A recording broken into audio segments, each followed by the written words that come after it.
Congratulations. We're live. We're here. We made it. Let's do this. Welcome, everyone. How you guys doing? Look at these faces right now. I'm excited. That is a terrible intro, dude. That is a terrible intro. I'm just going to stop you right there and just go, hey, everybody. Welcome to the Caller Meetup podcast. Welcome to the Caller Meetup live. My name is Anthony Paluzzi with Paulo Media Group. I got my good buddy, Gene, on the mic. Gene's up there in the right corner. He's looking golden as hell, making me look pale. I also got my friends, Ron from Mobile Pushers and Carlos Corona from Unique Media. How's it going, buddy? How you guys doing? Doing good. Good. Awesome. We'll try the best we can. What's that? I said we'll try the best we can to not talk over each other, which is what I'm doing to you right now. It's gonna happen. And try to keep the space and let people speak. Yeah, 6 feet, man. 6 feet. All right. You got the got the coronavirus out there. Nobody wants to get infected here. All right. So we're gonna keep it real. The corona-free zone, man. Right. So anyone watching this right now, we got 9 of you watching. If anyone has any questions, please comment on this live stream. We'll see it appear, and we'll ask those questions as we go. Yeah. But hey, I'm ready to talk some shit, and I want to dive right in. So, really, for anyone who doesn't know who these two gentlemen are, you should be Googling them. You should be following them if you're in pay-per-call at all. You're not doing any justice. Don't do that. I will not recommend you guys doing that at all. Go to the Better Business Bureau and type in Carlos Corona. Carlos got too much not safe for work content out there.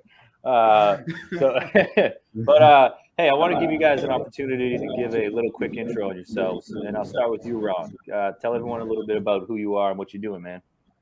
I'm focused more so in mobile lead generation. I just started doing pay-per-call maybe like 4 or 5 years ago. You know, I was running mostly EDU, student loans. Back when Facebook was sweet, you know, you get a slap on the wrist, you know, like that. But yeah, I'm mostly doing Facebook. EDU and student loans. Then recently, I picked up Mass Torts. Mass Torts been good for like the past like 2.5 years. But yeah, just mostly just lead generation, you know. Excellent, awesome, man. Mostly Facebook, right? All Facebook. Yeah, for most part, Facebook, and I'm testing out TikTok right now, stuff like that. TikTok, oh shit. Okay, so how'd you stumble into pay-per-call? From the affiliate summit West, you know, from there. So I met somebody did this affiliate who was doing it, you know, and he had mentioned to me. It was a company called Surge Calls, I think. Okay. Back then, yeah. So Surge Calls, that's why I got in with the EDU. He was like, hey, I got this medical billing campaign, you know, this campaign. It was doing like 40K a day type shit like that. Well, I'm like, cool, I'm gonna test it out.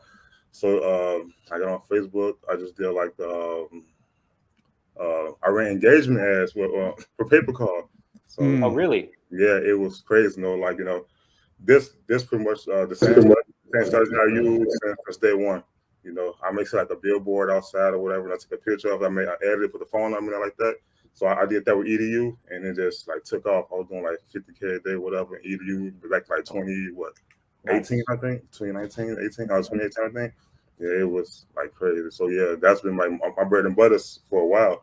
EDU and student loans. And then, you know, wow. Okay. That's what. I remember the student loan days. Those were very fun. Those were very fun. Awesome, dude. Well, Carlos, spit some game, my friend. Not much, man. What can I tell you? Been doing this for a while. Especially when I was in college, I got this crazy idea. I don't know if I told you guys before, but I got this crazy idea. Like, hey, how about I just set up, you know, websites for all these businesses around me, and then I will charge them like 25 cents a call, you know, every time that a call comes in. That shit didn't work out. But I realized that I needed to, you know, stay in the call lane, but charge a lot more money. And I went ahead and just, you know, started doing like my own business, like developing business around the media that I was buying. So I opened like a online fragrance wholesale. Then I moved into logistics and, it was because I was able to buy media very cheap and like scale drastically against local competitors, especially like freight forwarder and stuff like that. And then fast forward to 2015, 2016, I was like, hey, let me go back to that idea that I had about, charging per call. Started working with a local water restoration remediation company, and we were doing pretty good. I was generating calls, everything was fine and dandy until I realized that, he was just too local. I needed to go nationwide, right? I needed to make more money. And I was like, I wonder if there's companies out there that will buy my calls, right? And I searched and I'm like, whoa, pay per call, what the hell is this? And the rest was history. The rest after that was like, putting in the work, doing the traffic, scaling it. And I was like, man, this is so easy. Let me start teaching people how to do this. And then here we are. Hell yeah. Nice, man. Yeah. That's great. Yeah. That's great. Yeah. So you guys kind of. Oh, there's some of that feedback again. There we go. That's better. Yeah. So you guys kind of got started in other forms of lead gen then, right? So you kind of just rolled into pay per call. How cumbersome was that, right? Because sometimes people can roll into pay per call and it's not that hard. I mean, when I got started, it was pure Google search, right? Running call only ads. I still do that. I still do that for myself and for Anthony internal. But it seems like these days, like a lot of these campaigns are like hit or miss. I mean, 9 out of 10 usually fail. So like, what can you guys like attribute to your success in terms of turning around a pay per call campaign, or just dovetailing from say traditional lead gen and then kind of rolling into pay per call and getting to a point where it's like, I'm successful here? Is it the mechanics, or is it your creativity? Like Ron, you were talking about like taking pictures and stuff with your phone and so forth. What is it that's what sets you guys apart from everybody else? With the lead gen, like I said, it's not the same as I run like lead gen offers, the whole lead form. It's not the same. So you have to get the user in the mindset to prepare themselves to make a phone call. As I said, with the billboard method, if they see a billboard, more chances are, they're like a phone number, on the billboard if you see it outside on the street. It's just, just shifting the mindset of the user, pretty much. Carlos, how about you? I look at campaigns a little bit. I think everybody has their own way, but I look at campaigns a little bit different. And by that, I mean like the Facebook ads library. So I can see exactly what is going on, and then I have some basic filters that will determine whether I will run that or not. Because for me, it's a calculated risk, right? You have a set amount of money, you can buy a media, and this is the expected return, and this is the time that you got to do it, right? So I look for things that either are emergency or is not going to cost the consumer any money, right? Meaning they're not going to make a purchase or a financial decision over the phone. And that will limit a lot of your campaigns down to home services, legal, and in some cases, insurance, right? Mm-hmm. So, and then I look at it, can I go nationwide with this? And who are the end buyer, right? To determine what, if it's worth it, if there's enough market size there to go at it. And that's kind of like how I go to determine what campaigns to run. Then we move on to creative, landing page, testing, everything that you said. But I guess at the beginning is understanding like what's going on, like the whole ecosystem behind that call, right? So that's how I look at it. Did you guys, there it is. Did you guys get assistance or help from say like a mentor early on? Because I found like, I got started on Stack That Money. And I started running everything. I mean, I was just testing everything under the sun, and I was failing at everything. And I think I had about 20 grand to play with, and I saved up from my day job, just saving up money so I could turn around and waste it all on traffic. And finally, my good buddy Paul sees me struggling, and he introduces me to pay per call, and he kind of shows me the way, And then I'm Great like, name drop. oh shit, this is how it's done. You know, it took a guy, you know, I wasn't smart enough to figure it out on my own. So it took a guy to kind of show me. Now, is this a similar path for you guys, or did you really just like chug it out until you figured it out? I learned on YouTube. YouTube and Right on. That's better trial than and me, man. error. Yeah, YouTube, networking at the summits for sure. You know, and on trial and error. You know, like when I first started affiliate marketing, I was running like email submits, like heavy, like back before, you know, I got into a paper call shit. You know, I was doing like the low income housing email submit, you know, the surveys, you know, the whole 9 yards, whatever, you know. But yeah, so I pretty much just I learned from YouTube, the affiliate summits, and just trial and error. You know, like when I first started, you know, I made like maybe like 5 or 10 grand email submits, whatever. I tried that with a couple paper call offers. I lost it all. You know, wow. I start over from the beginning. I was promoting like home warranty offers with commission junction and whatnot. Great entry point. Right. So I used that money. I got to Facebook, the paper call, and just like it went up from there. You know, with the whole engagement, man. It's like it was so sweet back in the day with Facebook. Like it was so sweet. Yeah. How about you, Carlos? I think I did it backwards because all this time I was doing Google, you know, buying media to landing pages, to company websites or e-commerce stores, right? And then when I got started with pay per call, I went heavy into classify, especially Craigslist, right? I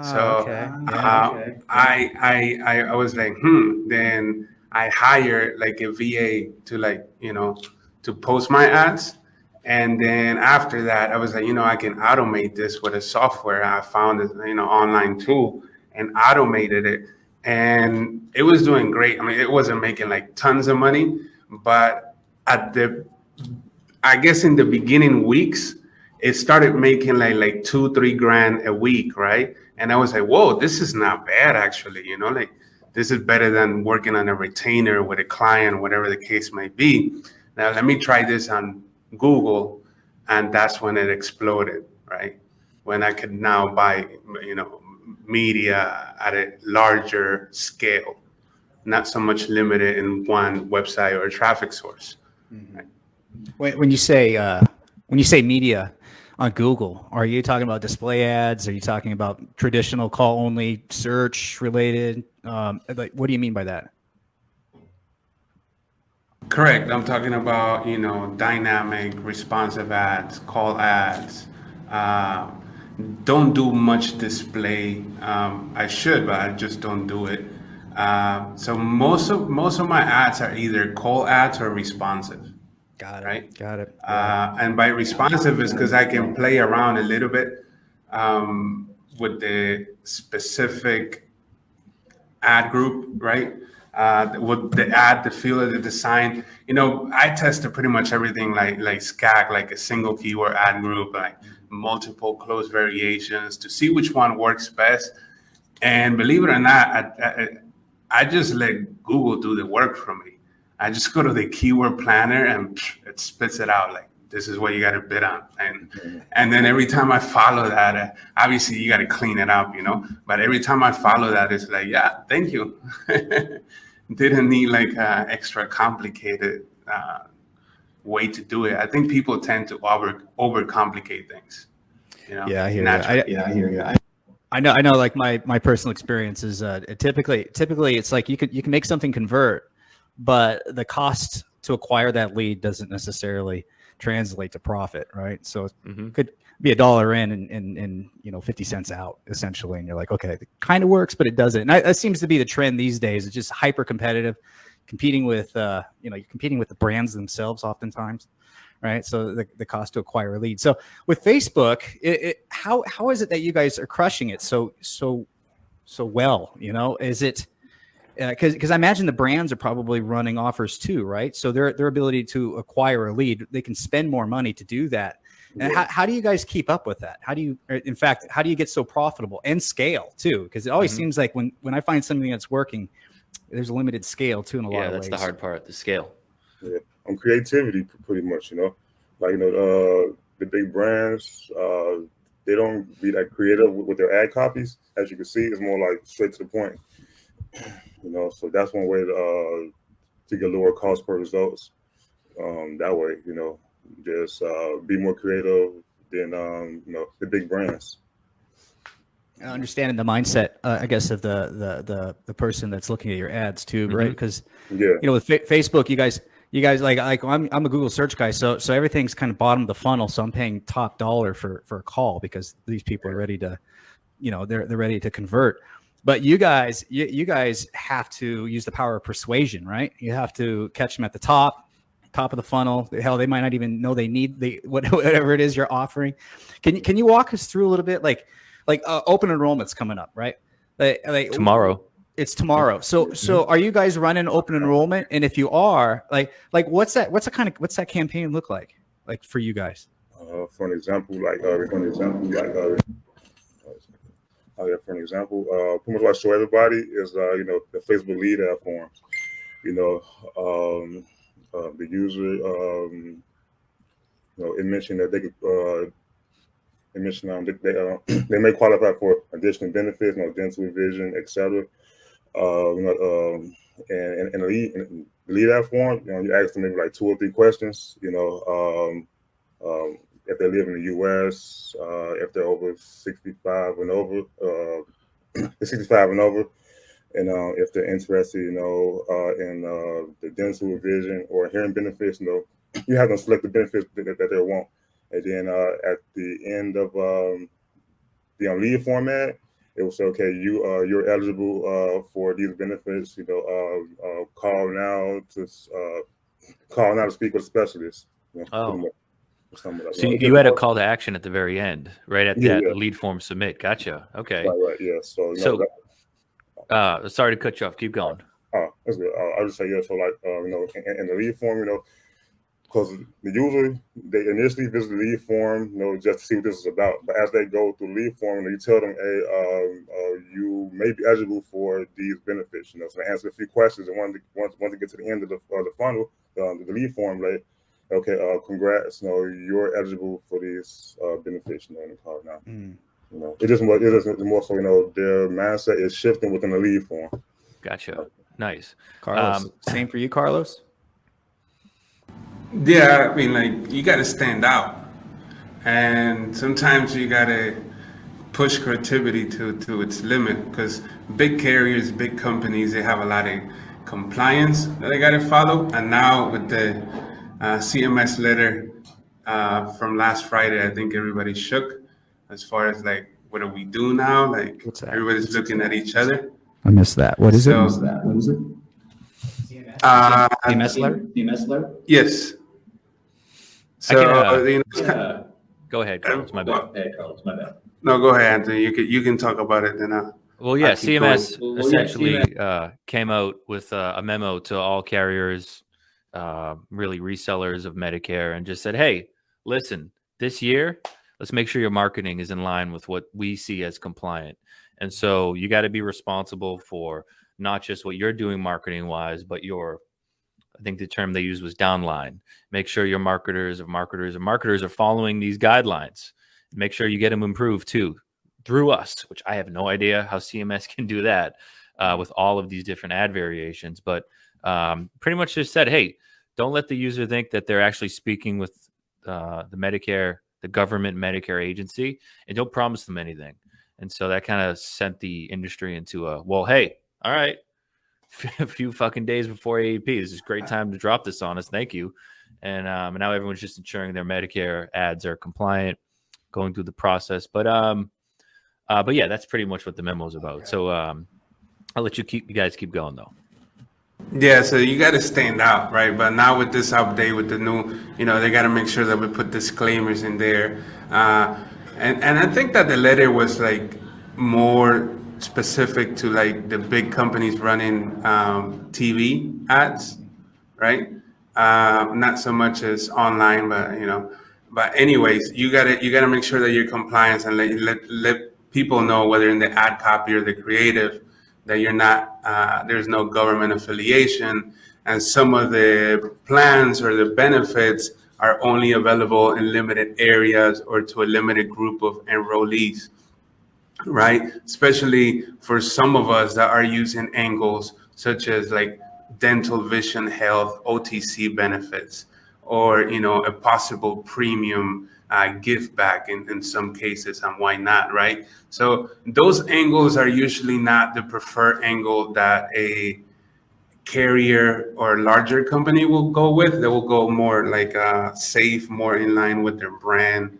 Like, hey, this is company so and so, like call us now and stuff like that. Where if you really want to catch the attention of and be able to generate thousands of calls a day, then your ad copy and your ad creative have to stand out because you have less than a second. I think that's takes less than a second to scroll past a post, right? So you got to make sure that you catch that attention. So it kind of leads me to testing. How much testing do you do before you find a winner? Is this something? Are you guys just constantly testing, or do you you hit a sweet spot and you're like, okay, we can set it off and let the algos do their jobs? Yeah, can you break it down, like how you guys do your testing? Yeah, a lot, a lot. Like I didn't go to sleep till like 7 this morning. Because right now I have about 75 ads ready to be to go live tomorrow. Wow. But yeah, Okay. so yeah, testing. Man. So Is that automated, Ron? Like you said, 75. That just doesn't sound like one person can do 75 ads. You're using software for that? no, I do It's all you? Photoshop, yeah, and Holy Photoshop. shit. I didn't go sleep. I didn't go sleep like 7 this morning. Like, Money never sleeps, right? yeah, the testing. Yeah, the way I run my campaigns on Facebook, I have one ad campaign, 3 ad sets, and in each ad set, I have 3 ads. And with the ads, there's 1 image and 3 different headlines on each ad. That makes sense? Yep. Mm-hmm. All right. So yeah, that's how I do it, the testing. And then my ad set budget is usually the same amount as the payout. Like for example, if Medicare offer pays $40 or whatever, that's the asset budget. And that's really enough, to see if you can get a few conversions, within that amount right there. That's usually enough right there, You'll know if you got a winner or not if you can hit that. Yeah, because Hit that. usually like a good ad with that. Let's say for example, right? My daily budget is like $50, whatever. Mm-hmm. Right now with Medicare, with a good ad, a good creative, I can probably get about maybe like 7 conversions or so, off that $50 ad spend. Wow, For that. So that's yeah, impressive. that should be enough right there. Is there something special to the type of campaign you run in terms of Facebook? And you have to forgive me. I'm super naive with Facebook. I don't run anything on Facebook. I'd like to. I'm just gonna start learning. I'm listening to you guys. But is there like a manual? Is there like a manual mode, or like a target CPA mode? Because I'm a Google search guy. So like what is it over there on Facebook that you guys are traditionally running, like your bread and butter campaigns? I do lowest cost, lowest cost. If I'm gonna scale aggressively, I do manual bid, and I set the bid cap, maybe like around $1 or $2. Like that. But for the most part, I do lowest cost. Lowest cost. Yeah, right. the bidding. Okay. How about you, Carlos? Same thing, I'm always testing, and I like to outsource a lot of things. Not the media buying side, but for example, creatives, right? I don't have the time where I can sit here to open Photoshop and come up with creatives. So you can use, like for example, like the ads library, and then be like, hey, you see all this creative? I need you to redo them for me. I don't want it to be the same one, but I want it to be similar for the campaigns that I'm running, right? Then once I have all the creatives, like yesterday, I launched like 700 and something ads, right? Whoa. Some crazy numbers, right? So, and then I go and then we hire a local company to do video testimonials and stuff like that.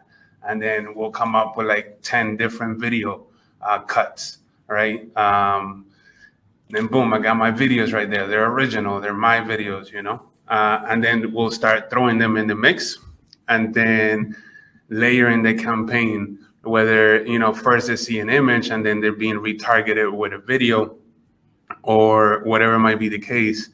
And then after that, either sending traffic to a very simple landing page with a clear call to action, or using some of the objective that Facebook has, such as lead ads, right?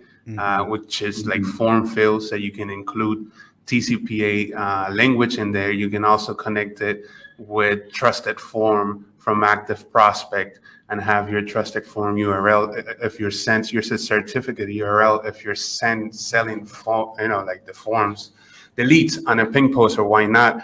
And then you can also do the calls, the call ads, which is something new on Facebook, and that works pretty well.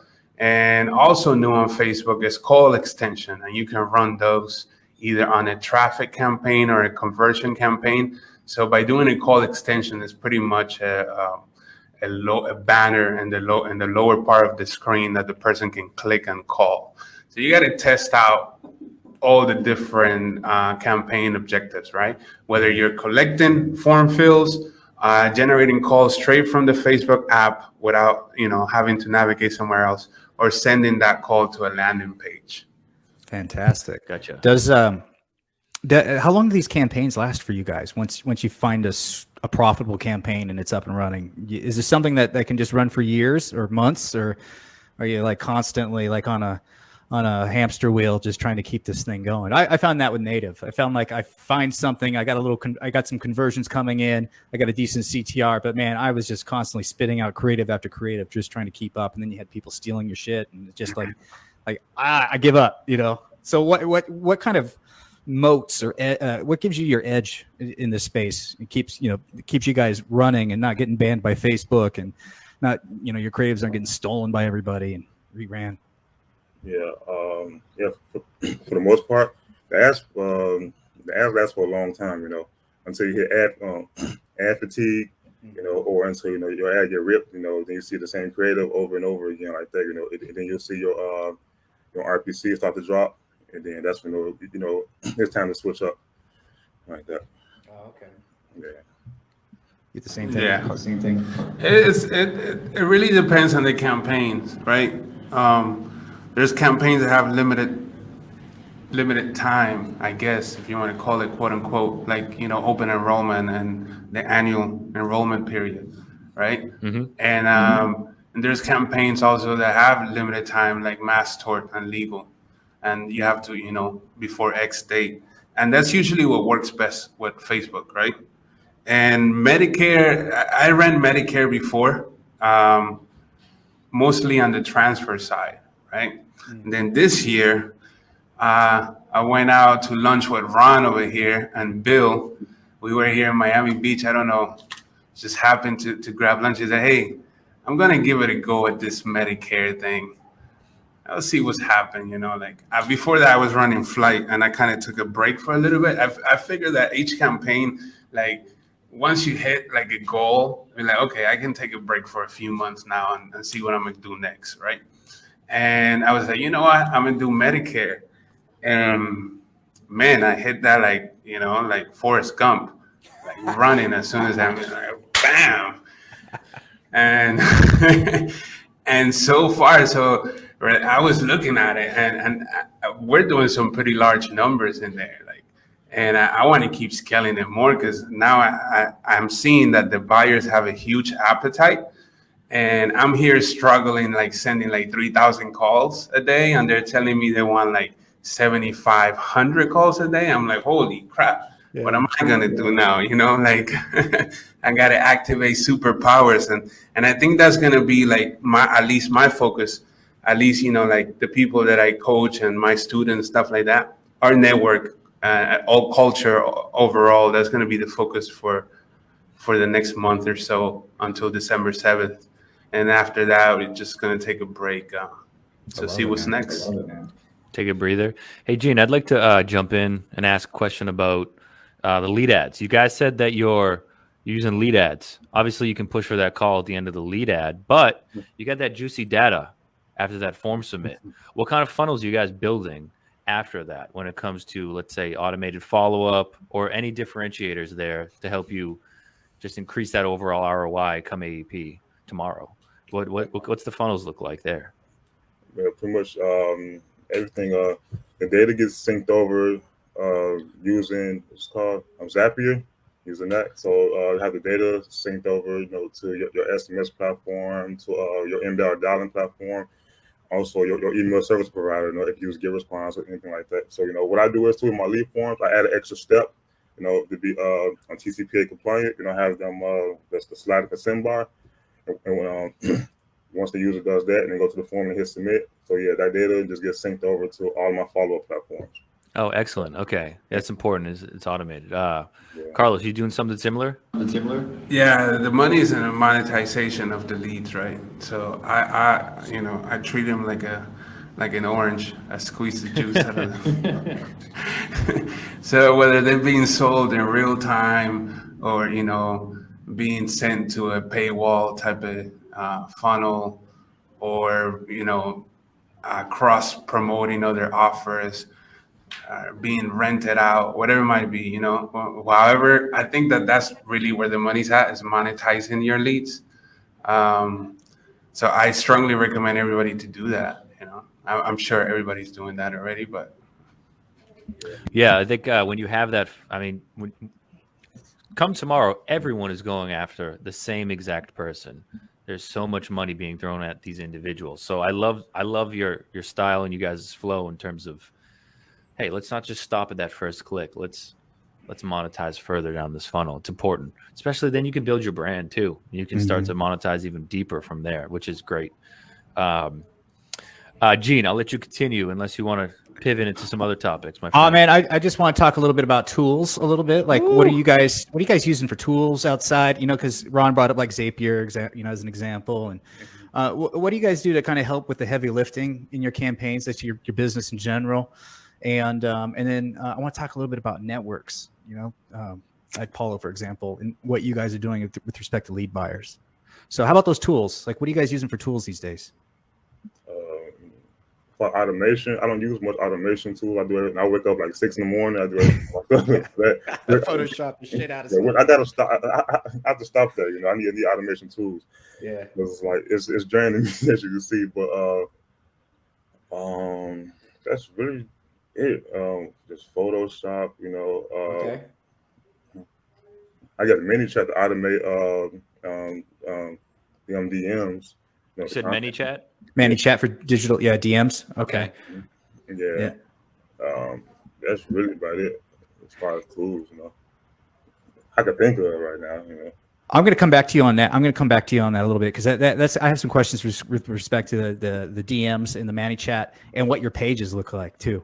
Because I'm like in the back of my head right now, I'm thinking like, okay, I want to play with Facebook, but never done really any Facebook. So I'm trying to come at it from a brand new, like coming from a different traffic source and understand how it works. Carlos, what are you using for tools these days? Are like your virtual assistants and things like that? Like what's same things. Like with Zapier and Integromat, Pipedream, those are API connectors. And then obviously Ringbuff for the call tracking side of thing. There's other automations to turn on and off campaigns and monitor campaigns, duplicate winners and things like that, right? That will automate most of your day-to-day task. It's just, you got to be careful when you set those up because you can go a little bit overboard and, derail you completely. So I like to automate everything as much as possible. The less that I got to do, the better, right? Yeah. That's how I look at it. So if a computer can do it, then Carlos, get out of the way, right? So I want to make sure I automate all of it. And then talking about that, I'm transitioning into like a RTB only kind of setup campaigns. I'm tired of dealing with fixed numbers, Skyping me, we hit cap with our main buyer, pause, do this and do that. I'm like, get out of here, bro. I'm having a cappuccino. Listen, let's go RTB. And then when you hit cap, turn me off and don't bother me. Like, seriously. So I'm trying to go in that direction out there, but everybody's like selling to reselling. So as soon as you mention RTV, they go like, "Whoa, let me talk to my developer." I'm like, seriously? Can you tell me about RTV? Like what's RTV? What's RTV? Real-time bidding. RT. Okay, gotcha. Like ping post, same thing.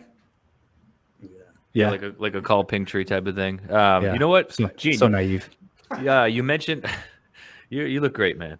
You mentioned buyers at the beginning of this, and Carlos, you just jumped into that topic a little bit right there too.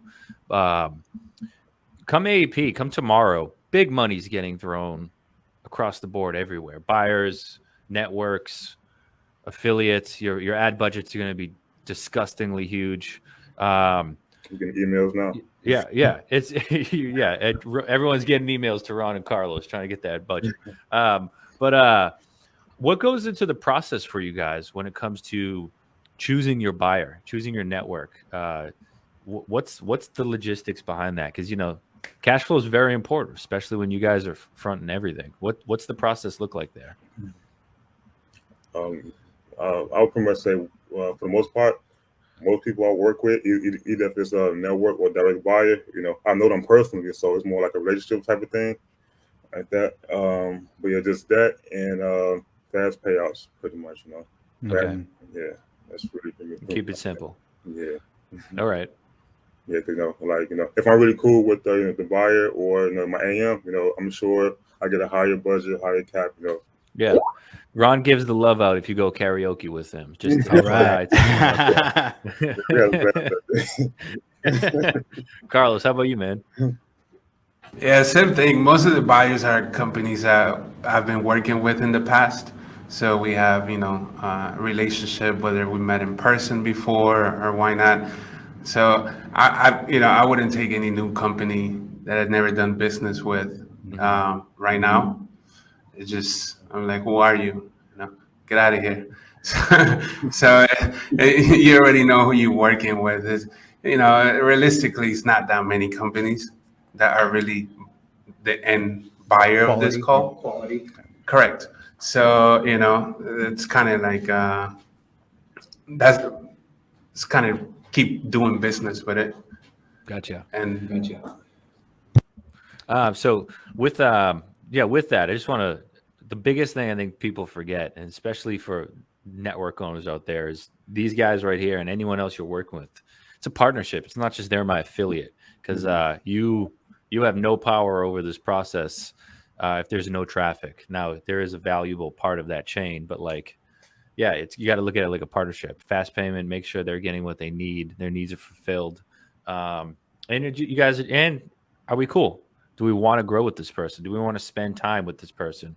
Like Gene, for example, this dude just came out of nowhere, and I was like, I love this dude. Let's figure out how we can do. I love you, Gene.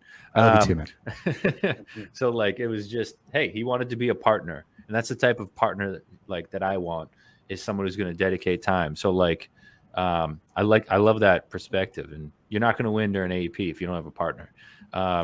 So yeah, Gene, I think you wanted to go on. I was just gonna comment. I mean, for all the new publishers out there who are jumping around from network to network, you have to understand, and it took me a while to figure this one out, that you're gonna find your edge probably in a relationship with one good network. Like if you figure out the ins and outs of a good network, that's not gonna screw you over. When they got competent affiliate managers and good buyers, and the IVRs are working and so forth, you're gonna go a lot further than jumping around from all these different networks, because half of them, in my mind, half of them are incompetent. Maybe it's not their fault. Then there's going to be some incompetence, and then there's going to be some maliciousness. Where they will rip you off, and you just have to be very careful. And I found my edge was marrying myself to Paulo, and just ignoring everybody else, and just figuring out how to make Paulo work. Because I know Tony was a great guy, and and I got to work behind the scenes. So I was an account manager for roughly a year, just so I can understand the network. And once you kind of see it from that point of view, then you're like, oh, okay, a lot could go wrong, And as a publisher, especially a new publisher, you might not realize hey, this isn't your fault, man. What's going on, And you definitely see it on the traditional CPA stuff, with the different neutral offers and things like that. they can definitely scrub. You know, you can't really do that with phone calls because the tracking is too good. But yeah, you just have to be cognizant of that stuff. Yeah, what you just said right there is totally important for AEP guys. Like, pick someone who's going to give you that edge. Gene, you just fucking nailed it. So yeah, I love that. Yeah. Stop being sport. Yeah. Yeah. So are you guys just working with like a small handful of people? Like, how many offers are you guys running at a time normally? Besides the Medicare, yeah, besides Medicare, I have a lot going on. Mass tort, Medicare, life insurance, auto insurance. Yeah, I think 2 other offers too. I gotta take my ring book out. Yeah, I'll be share your screen, man. Let's look at it. It's all good. Carlos, the same with you, buddy. Are you running a whole bunch of different stuff, or? Yeah, so we run home services like all year round, right? Because that's like my evergreen, paid for the overhead cost kind of thing campaign, right? And then I go heavy on budget on campaigns that I know that aren't giving me like a great ROI. So I try running multiple campaigns at the same time, and it gets too much because I do all the media by myself, right? So it gets too much. It's like, whoa, man, like if I don't look at it for one day, boom, 25 grand are gone, you know?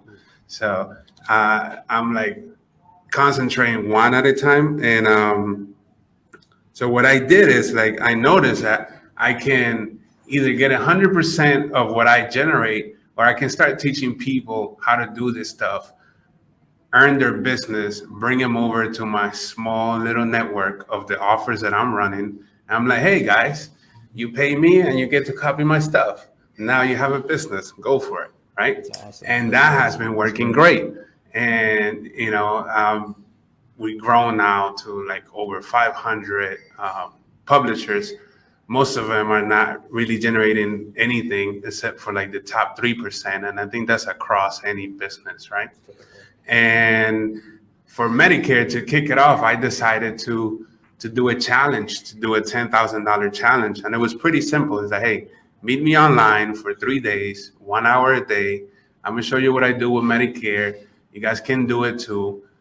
21 days later, whoever generated the most revenue, I'll give them 10 grand. That should be, you know, a good incentive to look into pay-per-call if you're new to pay-per-call, or if you're experienced. I was like, hey, Ron, you cannot participate. This will be too easy for you.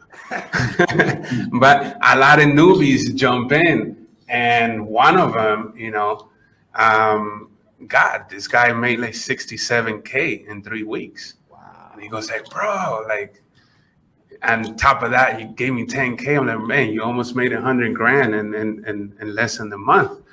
And he got serious at it, and now he's crushing it. So I love seeing that. I love seeing somebody that was a traditional marketing agency owner or a plumber or whatever it might be the case, right? Transition into pay-per-call and broke all their mental barriers. Like if you would have talked to me like 10 years ago about 100 grand a year, I would have said, wow, that's a lot of money, right? You know, that like, and now once you start running this campaign, you're telling me that I had $100 a week and I almost cried, you know what I'm saying? So it changes your mind. It changes how you think about things. And that's why I would love for a lot of people to come into this, because I think it's only going to make us better. It's definitely only going to make Ron better, myself, you guys better, because it will be like basketball. It will be like LeBron playing with nobody else, right? So if you start bringing in talent, those diamonds are going to rise to the top, and this is going to go to the next level. That's how I look at it. And then I deal with publishers, with new publishers or experienced publishers, not necessarily in pay-per-call and whatever they were doing before, and they're not tainted by the industry. They're not quote unquote network whores, you know, like Ron says, right? They don't bounce around for 50 cents or $1. So there's some kind of loyalty there, especially if if we're teaching you how to do this, how to do it the right way, you know, how to build long lasting relationship, how to turn this into an actual business, not an online hobby, not the next shiny object.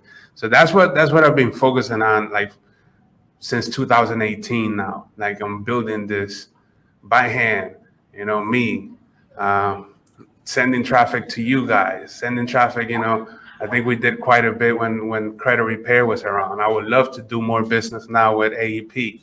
And then, with the other networks, going, meeting, face to face and just building like a overall satisfying business around the pay-per call idea. I love that, man. It reminds me, your story kind of reminds me of like my story a little bit. Like when I got started, my only goal was to make $200 extra a month, so I could afford a cleaning lady for my house, because I got tired of watching my wife clean the house, and I was no good at cleaning the house, so she would just clean up behind me. And I was like, if I could just make $200 a month with this online marketing stuff, I'm winning, and that's how it started. And then you make your first dollar, and then you're like, holy shit, this stuff works. Like, this is real, and then that just starts the whole avalanche, right? This whole snowball effect. With you guys, so it sounds like, Carlos, you're doing a lot of training these days. You're training people. I'm excited about that too, because now I'm like, I want to get involved. What can you just let people know how they can find you, what training you're offering, what's going on there, and the same with you, Ron, if you're involved in that too. Can you guys just kind of spill the beans on how people can find you and how to get signed up? Yeah, man. So our domain is paid percalls.com. That was the only one that I can find after Adam Young bought pretty much all of them. So I found that one. Just what's going on, buddy? So paidpercalls.com, and then you will jump in my funnel there. You can learn more about what we do and why not. And I guess that's the best way to get you to talk to one of my closers, so they can go for your wallet. Fantastic. I bet you, Ron, are you doing any training? Are you just doing your own thing, keeping it real, doing your own thing, keeping it real, share the wealth? We got a training, so I'm showing movies how people call on Facebook primarily. So it's kind of different from what Carlos was doing. It's on OnlyFans. Like that. So he does it in the nude, just FYI. Yeah. A cheetah speedo. Yeah, he doesn't shave his chest. So OnlyFans / black_jet-setter. And also on my website on mobilepushers.com, there should be a link on there as well. Awesome. I love Hell it. Yeah. I think this is a good time to kind of close this one up, you guys. We got so much information from you, and I thank you so much for joining us, and eternally grateful for having you here. Totally has. Anthony, thank you so much for putting this together. I think this is going to be a good first podcast. Hey, what are you calling this podcast anyway? That's a good question. Caller Meetup Live. Caller Meetup Live sounds like legit. Sounds like Sounds like a show you'd watch in Vegas. Yeah. Yeah. What's up? I'm question. One thing too. I seen Gene's video like years ago when I first started. Oh yeah. The paper called Blueprint 2.0. Yeah. Oh, you know what happened? Plug. Yeah, I was like, oh. You know what happened was I was an affiliate manager at the same time I was making that up, or I was doing paper call Blueprint, and nothing against Bangladesh, but I just got bombarded with Bangladesh paper callers.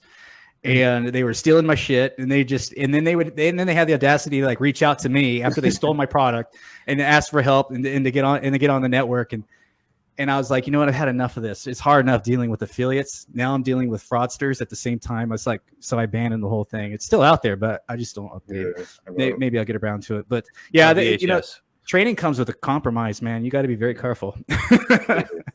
Yeah. Well, thanks, fellas. Increase the price.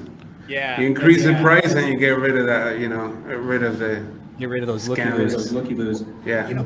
Well, somebody would buy it and then they just rip all the videos and then they go upload it to a torrent site and then I'd start getting emails from people. Hey, I got your thing off of so and so. Oh, by the way, can I get on the network? Yeah, that's what I noticed. It happened. Like when I first put out like my first training, exactly that what happened. So I had to talk to my team. I was like, how about if we just sell our courses for like high ticket prices? And then now we're working with a lot less people, and I don't think somebody's gonna pay like 10 grand to rip my video. I mean, if they do, yeah, but less people are gonna do that at Yeah, good point. those price points. Yeah, no doubt. And they're buying into your circle too. Like that's there's no price on that. That was a big takeaway to me too. Is I think that actually the content can be free in a lot of ways because it does take a network and it takes relationships to actually make it all work. That's what I've kind of learned. It's like I can give you the blueprint, but there's a lot that goes into the blueprint. There's high quality ingredients that are required to make the blueprint work, and if you don't have those high quality ingredients, you're gonna fail. That was my big takeaway. So No doubt. Maybe we'll bring it back. Take longer, I can say, I learned from YouTube and networking. It took me a long time. It took me a long time to really catch on to the whole affiliate marketing world. Like YouTube, everyone on YouTube want to sell your course at the end of the video and stuff like that. So it's like, they don't give away, these, I guess they give you just enough, to buy the course, on the video. But yeah, it took me a long time to really catch on, because, I didn't have no money to go, and pay for a mentor or whatever, or buy a course, whatnot. So it took me a while to catch on, but I suggest, just find a mentor in this industry. Instead of going the whole YouTube route, the free route, we want to take forever to learn. That's I couldn't give any better advice than what you just said, Ron. Like honestly, if you can find somebody that actually knows what they're doing, and pay them money because their time is extremely valuable, so is their education, and pay them and then go on with your life, become a business person, pay per call. Yep, no doubt. Hey guys, this was badass. I hope we all had too many commas in our commission checks, AEP for real. And and I hope you all sign up for Ron's OnlyFans to see his chest. No, I'm playing. So I'm done. Hey, for real, you're gonna see a lot more of our face, especially Gene's golden brown face right there, making me look pale. But hey, it is what it is. Thanks for joining, everyone. We'll talk to you guys later. Before you shut this down, okay. I got to do this plug. Oh, make sure we're not allowed to, we don't have any subscribers on YouTube because we literally just started the channel, so we couldn't live stream. So those of you out there that are watching this, make sure you subscribe to YouTube so that the next time we get on here, we could actually live stream to it. And then if you're an affiliate and you want to get started with Paulo, you just go to, what is it, paulomobile.com/sign up. Yeah, Adam Youngbot, paulomediagroup.com. I'm playing paulomobile.com, and that's how you sign up as an affiliate. Yeah, and you can go /sign up. I had our tech guy Daniel set up a quick, easy link so we can track things and just see how people are making their way through the funnel. But yeah, do that. So paulomobile.com/sign up. If you're an affiliate, you want to get started with Paulo. And make sure you subscribe and like and all that other bullshit that goes along with all these channels that we're going to be broadcasting on. All right, fellas, anything else you want to add before we close her down? Any final words of wisdom? Any haikus? Haikus? Like that? You go, that's pretty much it right now for me. All right, cool. My brain kind of fried. Someone asked like a freestyle, but I'm not doing that. Yeah, our subscribers. Carlos, anything from you, man? All you, buddy. Nah. Are you guys going to LeadCon and ASW? If you are, I would not get mad if you buy dinner. So see you guys at LeadCon and ASW. Come on, let's put it on the corporate card. That's right. Carlos is ready. Peace out. All right, my friends. All right, you guys take it easy. Thanks for watching, everyone out there. We'll talk to you soon. Take it easy, guys. All right, later.